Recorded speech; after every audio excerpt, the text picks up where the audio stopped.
ESPN Radio, ESPN2. We are presented by Progressive Insurance. The highlights you heard here on ESPN Radio. Mark Hessisher, PJ Carlesimo, George Sedano with a call last night of the Boston Celtics win over the Dallas Mavericks, 106-99 to take a commanding 3-0 lead in the NBA Finals, along with Michelle Smallman, Chris Canty, Evan Cohen with you. And yes, today is a day that at least I have to say I am sorry to the Boston Celtics, which I will do in a minute. Good morning, everybody. Good morning. Yeah, I think we all owe an apology to the Boston Celtics. Well, not Smalls. All. Well, not all, because Smalls is a Jayson Tatum fan. Yes. She knew that he would show up at some point this series. Game 3 was a great time, especially in that first half. Yep. But Evan, you and I, we had our doubts. Oh, yeah. We had our doubts. I mean, we were sitting there saying Jayson Tatum, some of the worst clutch time stats of any player throughout the regular season. We were wondering whether or not he was actually going to put his imprint on this series. We saw he was shooting 31% through the first 2 games.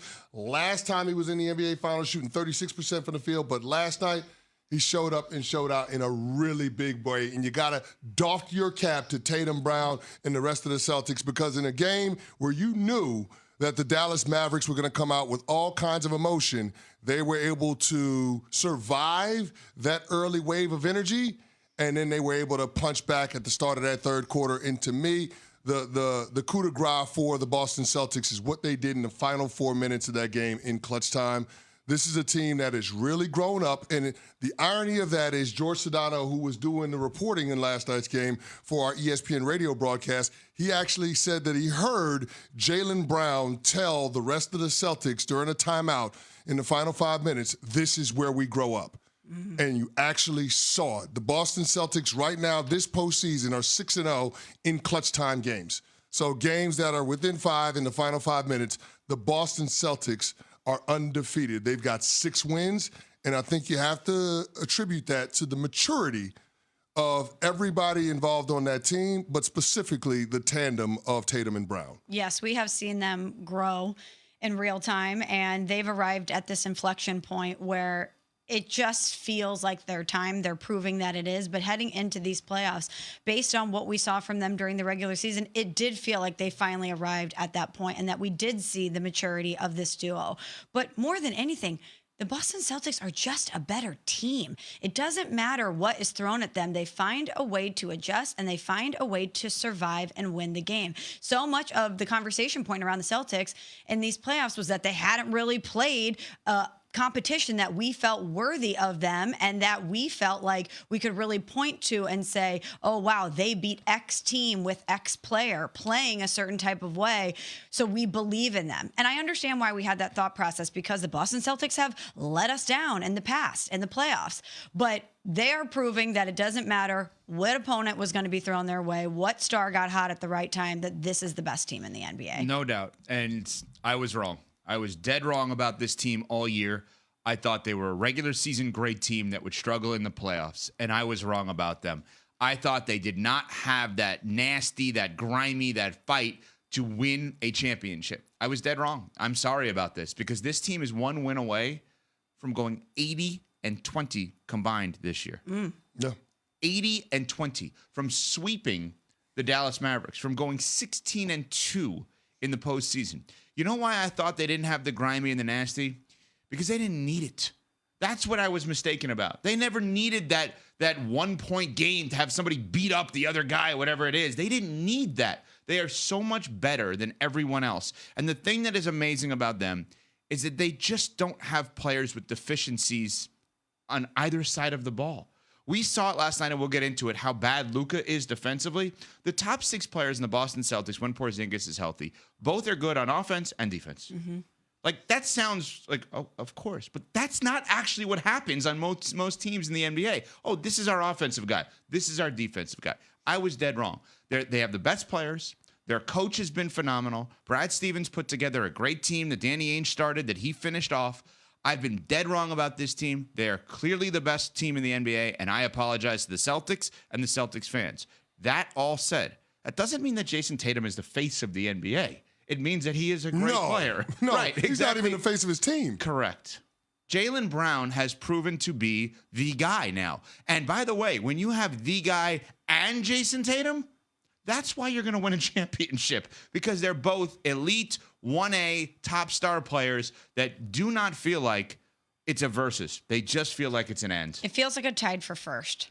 Which is a great answer in this case. I don't know if you can say it's tied for first when Jaylen Brown got Conference Finals MVP and is poised to get the Bill Russell Trophy from the NBA Finals.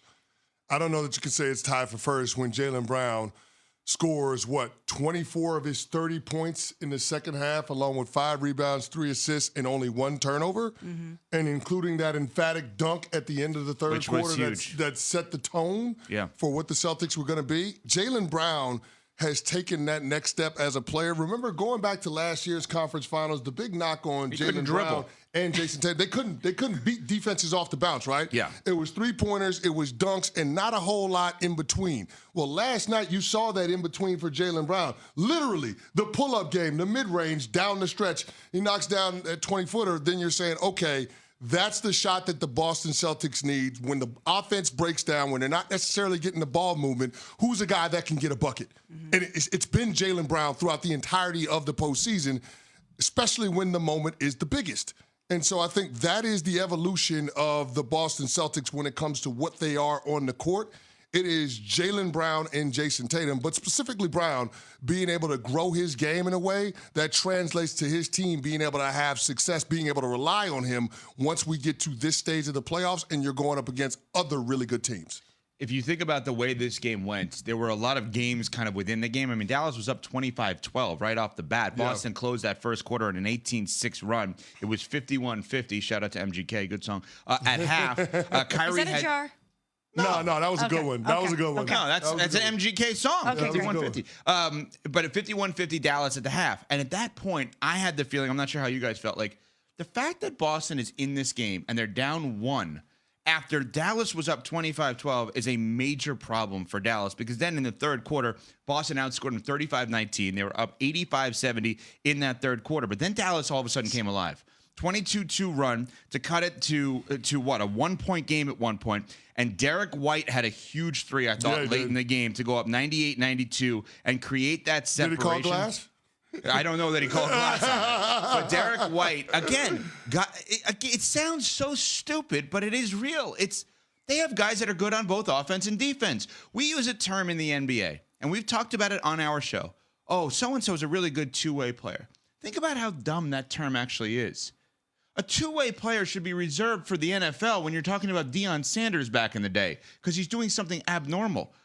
We couldn't play growing up in basketball if you didn't play defense. And NBA guys are somehow allowed to not play defense. The Celtics don't have anyone that doesn't play both ways. And Derek White, with a huge block, as we're showing on the TV side right now, had a huge three-pointer late. Drew Holiday, we know, is an elite defensive player, had a great offensive game the previous game. They just have a bunch of guys that do that. Tatum at 31, Brown at 30. And I'll give you one other note on this.